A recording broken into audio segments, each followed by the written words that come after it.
साल 2024 के लोकसभा चुनाव को लेकर सभी राजनीतिक दल अपनी अपनी कमर कस चुके हैं। कोई भी दल अपनी तैयारियों में कोई भी कसर नहीं छोड़ना चाहता। आगामी चुनाव को लेकर एक और बीजेपी जहां तीसरी बार मोदी के नेतृत्व में सत्ता पर काबिज होने के लिए चुनावी मैदान में पसीना बहा रही है, वहीं नरेंद्र मोदी को केंद्र की सत्ता से बेदखल करने के लिए विपक्षी दल एकजुटता का संदेश देकर बीजेपी की मुश्किल बढ़ाते नजर आ रहे हैं। इन सब के बीच बीजेपी यूपी में क्लीन स्वीप करने के लिए अपना मास्टर स्ट्रोक खेलने जा रही है। दरअसल लोकसभा चुनाव की तैयारी के बीच यूपी बीजेपी को नया प्रभारी मिल सकता है। नए प्रभारी को लेकर इस वक्त चर्चाओं का दौर जारी है।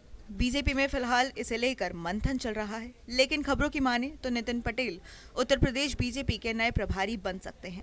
नितिन पटेल गुजरात के पूर्व उप मुख्यमंत्री हैं। हाल ही में बीजेपी प्रदेश अध्यक्ष भूपेंद्र चौधरी ने गुजरात के नेता नितिन पटेल से मुलाकात की थी। बीजेपी प्रदेश अध्यक्ष और नितिन पटेल के बीच हुई इस मुलाकात को उस वक्त बेहद अहम माना जा रहा है, जब उत्तर प्रदेश बीजेपी को जल्द ही एक नया प्रभारी मिलने की उम्मीद है। दोनों नेताओं के बीच हुई इस मुलाकात के बाद नितिन पटेल के नाम पर तेजी से चर्चाएं होने लगी है।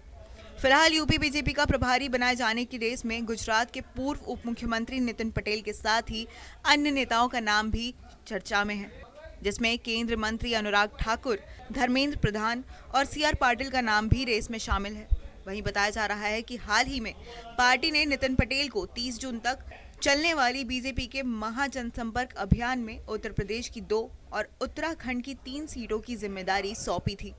इस महाजनसंपर्क अभियान के चलते नितिन पटेल उत्तराखंड और उत्तर प्रदेश के दौरे पर भी आए थे। नितिन पटेल गुजरात के उन नेताओं में शामिल हैं जिनके पास प्रशासन का काफी अनुभव है। इसके साथ ही गुजरात बीजेपी के प्रदेश अध्यक्ष ने एक कार्यक्रम के दौरान नितिन पटेल की तारीफ करते हुए कहा था कि नितिन भाई फिलहाल हिंदी सीख रहे हैं।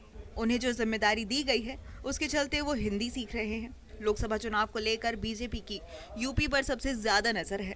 यूपी से सबसे ज्यादा लोकसभा सीटें आती हैं, तो वहीं दूसरी तरफ इस राज्य में बीजेपी काफी मजबूत स्थिति में है। बीजेपी ने यूपी की सभी 80 सीटों को जीतने का लक्ष्य रखा है। ऐसे में पार्टी कोई भी कसर नहीं छोड़ना चाहती।